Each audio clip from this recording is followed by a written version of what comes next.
Daily Words of God. Today, God judges you, chastises you, and condemns you. But you must know that the point of your condemnation is for you to know yourself. He condemns, curses, judges, and chastises, so that you might know yourself, so that your disposition might change, and, moreover, so that you might know your worth, and see that all of God's actions are righteous, and in accordance with His disposition and the requirements of His work, that He works in accordance with His plan for man's salvation, and that He is the righteous God who loves, saves, judges, and chastises man. If you only know that you are of lowly status, that you are corrupt and disobedient, but do not know that God wishes to make plain His salvation through the judgment and chastisement that He does in you today, then you have no way of gaining experience, much less are you capable of continuing forward. God has not come to kill or destroy, but to judge, curse, chastise, and save. Until His 6,000-year management plan comes to a close, before He reveals the outcome of each category of man, God's work on earth will be for the sake of salvation. Its purpose is purely to make those who love Him complete, thoroughly so, and to bring them into submission under His dominion. No matter how God saves people, it is all done by making them break away from their old satanic nature. That is, He saves them by having them seek life. If they do not do so, then they will have no way to accept God's salvation.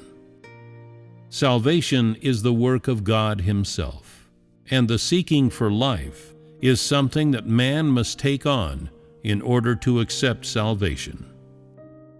In the eyes of man, salvation is the love of God, and the love of God cannot be chastisement, judgment, and curses. Salvation must contain love, compassion, and moreover, words of solace, as well as boundless blessings bestowed by God. People believe that when God saves man, He does so by moving them with His blessings and grace, so that they can give their hearts to God. That is to say, His touching man is His saving them. This sort of salvation is done by striking a deal. Only when God grants them 100-fold will man come to submit before God's name and strive to do well for Him and bring Him glory. This is not what God intends for mankind. God has come to work on earth in order to save corrupt mankind. There is no falsehood in this. If there were, He would certainly not have come to do His work in person. In the past, His means of salvation involved showing the utmost love and compassion, such that He gave His all to Satan in exchange for the whole of mankind. The present is nothing like the past. The salvation bestowed upon you today occurs at the time of the last days, during the classification of each according to kind. The means of your salvation is not love or compassion, but chastisement and judgment, in order that man may be more thoroughly saved. Thus, all that you receive is chastisement, judgment, and merciless smiting. But know this: in this heartless smiting, there is not the slightest punishment. Regardless of how harsh my words might be, what befall you are but a few words that might appear utterly heartless to you. And no matter how angry I might be, what rain upon you are still words of teaching, and I do not mean to harm you or put you to death. Is this not all fact? Know that nowadays, whether it be righteous judgment or heartless refinement and chastisement, everything is for the sake of salvation. Regardless of whether today each is classified according to kind or the categories of man are laid bare, the purpose of all of God's words and work is to save those who truly love God. Righteous judgment is brought to purify man, and heartless refinement is done to cleanse them.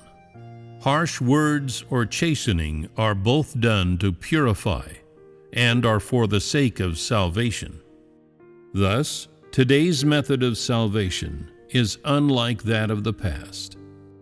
Today, you are brought salvation through righteous judgment, and this is a good tool for classifying you each according to kind. Moreover, ruthless chastisement serves as your utmost salvation. And what have you to say in the face of such chastisement and judgment? Have you not always enjoyed salvation from start to finish? You have seen God incarnate and realized His omnipotence and wisdom. In addition, you have experienced repeated smiting and discipline.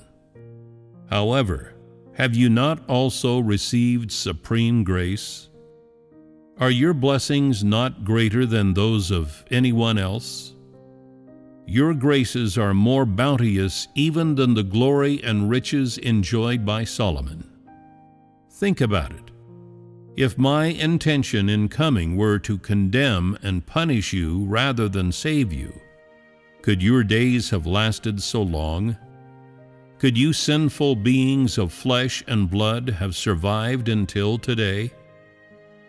If my goal were merely to punish you, then why would I have become flesh and embarked upon such a great enterprise? Could punishing you mere mortals not simply be done by uttering a single word? Would I still need to destroy you after purposely condemning you? Do you still not believe these words of mine? Could I save man merely through love and compassion? Or could I only use the crucifixion to save man? Is my righteous disposition not more conducive to making man completely obedient? Is it not more capable of thoroughly saving man?